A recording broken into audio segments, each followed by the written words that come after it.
राष्ट्रीय अध्यक्ष और सांसद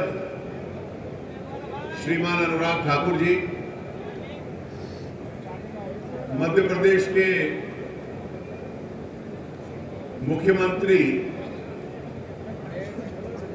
और युवा मोर्चा के पूर्व राष्ट्रीय अध्यक्ष माननीय शिवराज सिंह चौहान जी, हमारे संगठन मंत्री आदरणीय श्री रामलाल जी, मथुरा से लोकसभा में चुनी हुई बहन हेमा मालिनी जी, मंच पर बैठे हुए युवा मोर्चा और संगठन के प्रमुख नेतागण और युवा कार्यकर्ता मित्रों,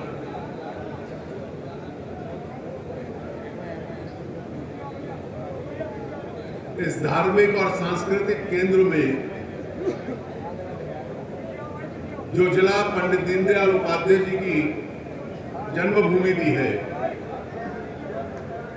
मैं भारतीय युवा मोर्चा का अभिनंदन करता हूं कि इतना विशाल युवा सम्मेलन उन्होंने यहां पे आयोजित किया। युवा मोर्चा के इस सम्मेलन का एक महत्व रहता है। हमारी पार्टी की ताकत और विचारधारा देश के युवाओं में और देश की जनता के बीच में लेकर जाना, ये प्रमुख भूमिका भारतीय जनता युवा मोर्चा की रहती है।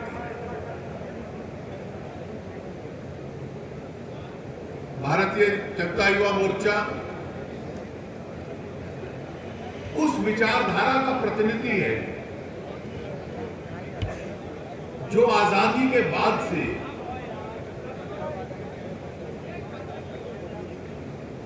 इस देश की सांस्कृतिक पहचान,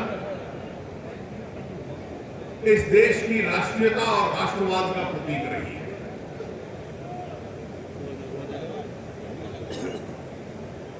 अगर हम इस देश के वैचारिक आंदोलन पिछले 100 वर्ष के देखें तो एक विचारधारा हमेशा रही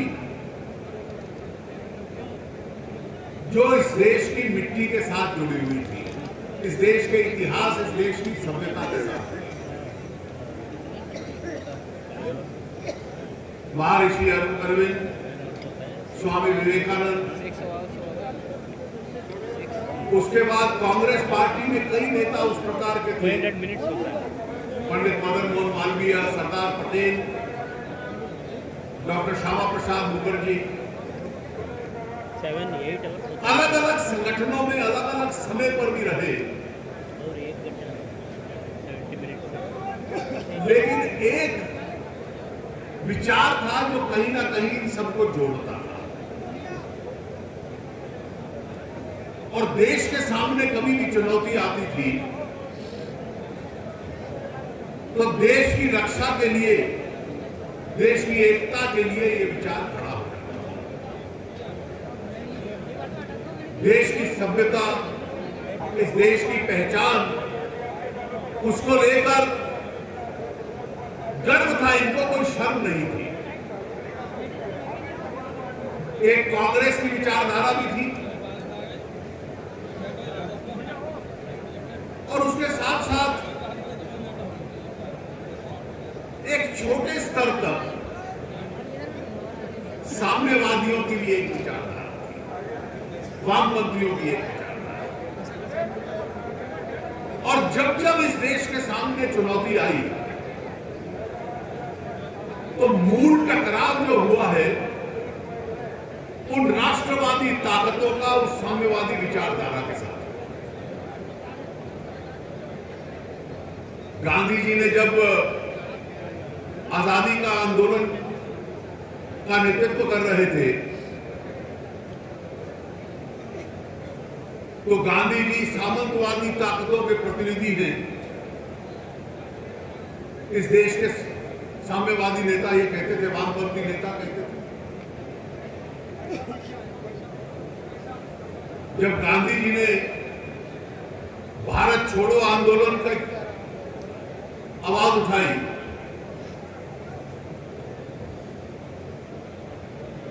तो शायद हम लोग याद करें कि उस वक्त की कम्युनिस्ट पार्टी साम्यवादियों ने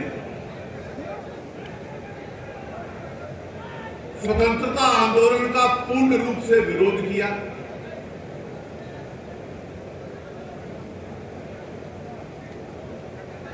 उसके बाद जब आजादी आई तो उनकी विचारधारा यह थी कि हम लोकतंत्र में विश्वास नहीं करते और इसलिए हिंसा के माध्यम से देश के टुकड़े टुकड़े करेंगे और कब्जा करेंगे, ये साम्यवादियों की विचारधारा थी। 40 के दशक के अंत में जो तेलंगाना में आंदोलन हुआ, वो साम्यवादियों का आंदोलन एक हिंसा का प्रयोग करके लोकतंत्र को उखाड़ फेंकना है। जब इस देश का संविधान तैयार हुआ और 26 नवंबर 1949 को उसको स्वीकृत किया गया, तो पूरा संविधान का जो स्वरूप बना वो 25 नवंबर को डॉक्टर अंबेडकर ने संविधान सभा के सामने रखा। और मैं चाहूंगा अनुराग जी की युवा मोर्चा का हर कार्यकर्ता उस भाषण को कभी ना कभी पढ़े, संभवतः उस भाषण को आप बंटवाइए, जिस भाषण में डॉक्टर अंबेडकर ने कहा कि आज राजनीतिक आजादी मिल रही है लेकिन आर्थिक और सामाजिक आजादी भी होनी चाहिए। लेकिन एक और वाक्य कहा कि सब लोग इस संविधान को स्वीकार कर लेंगे लेकिन कम्युनिस्ट नहीं करेंगे, क्योंकि संविधान का आधार है संसदीय लोकतंत्र और साम्यवादियों की जो विचारधारा है वो हिंसा के माध्यम से सत्ता पे कब्जा करना चाहती है। वो कभी ना कभी आजादी की बात करेंगे लेकिन उनको अपने लिए आजादी चाहिए ताकि हिंसा का प्रयोग करके संवैधानिक व्यवस्था जो बनी है संसदीय लोकतंत्र की, उसको उखाड़ देंगे। ये आज से 67 वर्ष पहले 1949 में डॉक्टर अंबेडकर ने कहा, ये इतिहास समाप्त नहीं हुआ।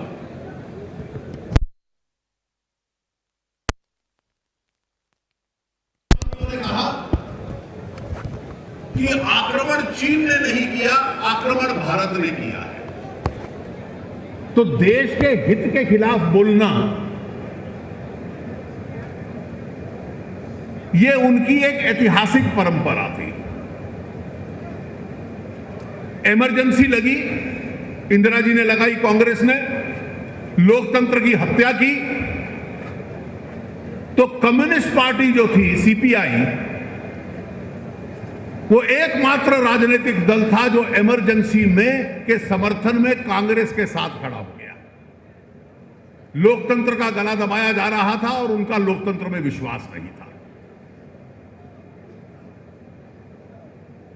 मैं इसलिए इसका जिक्र कर रहा हूं कि आज जितने भी ये संघर्ष हुए, इन तमाम संघर्षों में राष्ट्रवादी ताकतों ने खड़े होकर साम्यवादियों का देश तोड़ने का, लोकतंत्र को कमजोर करने का, इस षड्यंत्र का हमेशा विरोध किया। एक अच्छी बात यह भी थी कि कांग्रेस पार्टी भी कभी इमरजेंसी को छोड़ दे। एक अपवाद था, वो देश तोड़ने के इस षड्यंत्र के खिलाफ, साम्यवादियों के खिलाफ खड़ी हो जाती थी। तो मुख्य धारा में जो लोग थे वो सदैव इसके खिलाफ खड़े होते थे जो साम्यवादी देश को तोड़ना चाहते थे। मैं इसलिए इसका जिक्र करता हूं, आज जो विचित्र परिस्थिति पैदा हुई और इस वैचारिक लड़ाई के लिए एक नया दौर आज शुरू हुआ है।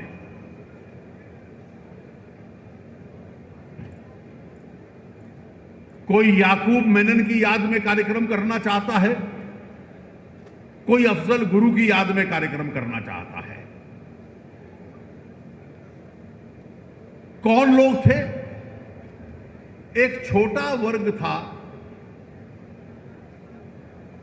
जो जिहादियों का था, एक बड़ा वर्ग था जो माओवादियों का था। देश तोड़ने के नारे लगे, देश के टुकड़े टुकड़े नारे लगे, और दुर्भाग्य इस देश का था कि आज तक इस देश की मुख्यधारा में रही कांग्रेस पार्टी, उसके नेता इन लोगों के साथ सहानुभूति प्रकट करने के लिए अगले दिन वहां चले गए। यह कभी गांधी जी ने नहीं किया था, यह कभी नेहरू जी ने नहीं किया था, यह डॉक्टर अंबेडकर ने नहीं किया था, यह कभी इंदिरा जी और राजीव गांधी ने भी नहीं किया था। यह वैचारिक खोखलापन, लेकिन इसके उत्तर में भारतीय जनता पार्टी, भारतीय जनता युवा मोर्चा और हमारे एक एक समर्थक की जिम्मेदारी थी कि इस राष्ट्रवाद और देश को कमजोर करने वालों के बीच में इस वैचारिक बहस को हम आगे बढ़ाएं। हम लोगों ने अपनी उस राष्ट्रीय जिम्मेवारी को निभाया। मैं आप सबका उसके लिए अभिनंदन करता हूं, और उसमें हमारी विजय हुई। मैं विजय इसलिए मानता हूं कि जो एक बार भारत के टुकड़े टुकड़े के नारे लगाते हुए जेल गए, जब छूट कर आए तो जय हिंद और तिरंगा झंडा दिखला के उनको भाषण देना पड़ा। यह हमारी एक वैचारिक जीत थी। एक तरफ आज अगर देश को और देश की एकता को बनाए रखने का मुद्दा है, तो जो परिवर्तन इस देश में आ रहा है उसको भी हम लोग समझ लें। जो परिवर्तन इस देश में आ रहा है उसको हम समझ लें। आज से 1.5-2 वर्ष पहले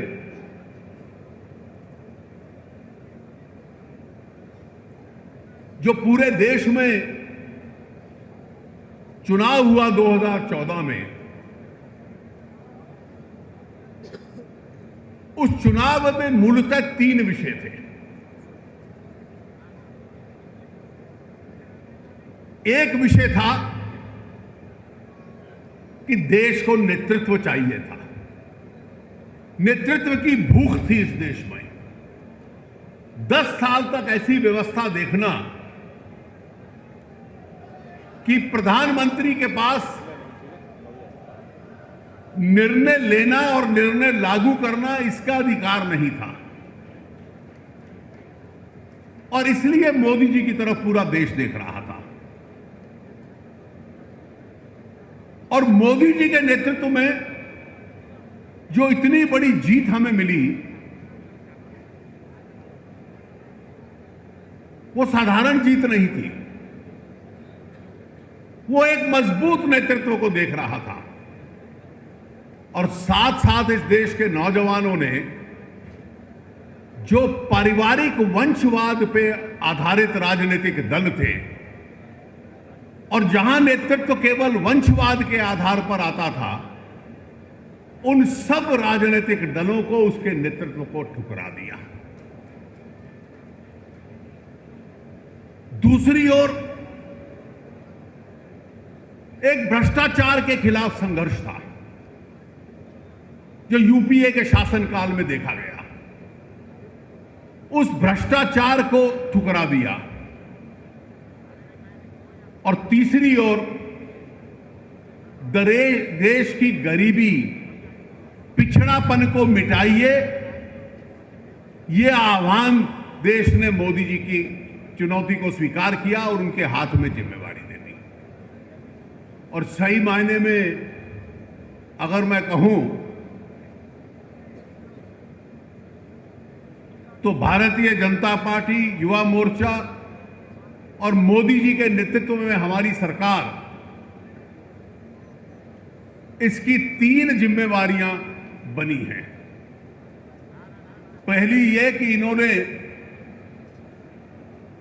देश को वंशवाद से आजादी दिलवाई है।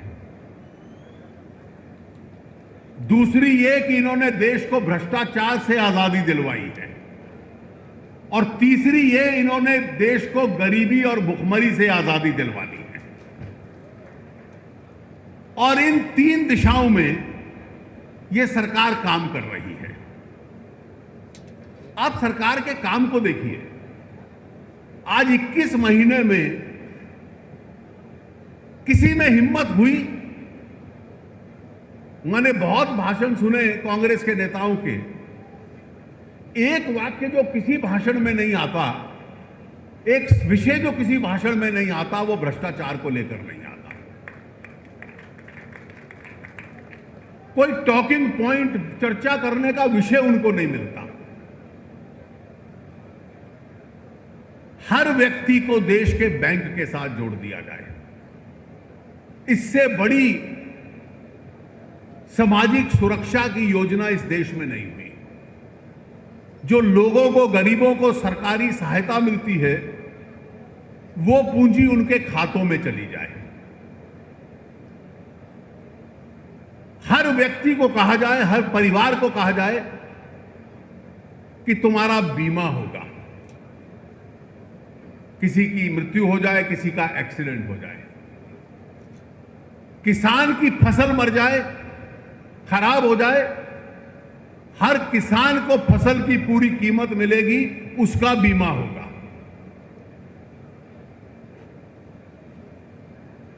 कोई छोटा उद्यमी कारोबार शुरू करना चाहे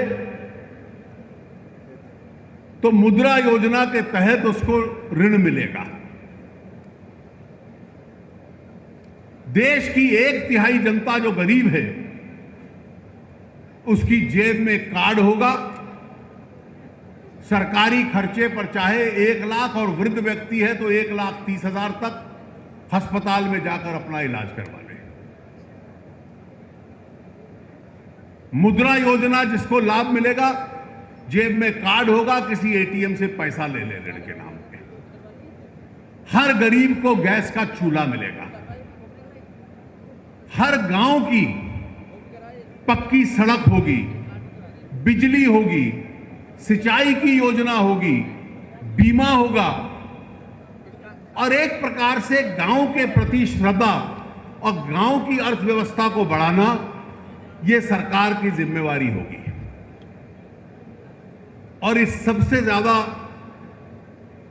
देश के मूल ढांचे में ग्रामीण सड़कें बनाना, बिजली की पैदावार बढ़ाना, जैसा दिल्ली और मथुरा के बीच में राज्यमार्ग है, पूरे देश में इसका जो अटल जी ने शुरू किया था उसको आगे बढ़ाना, एक जाल बिछा देना।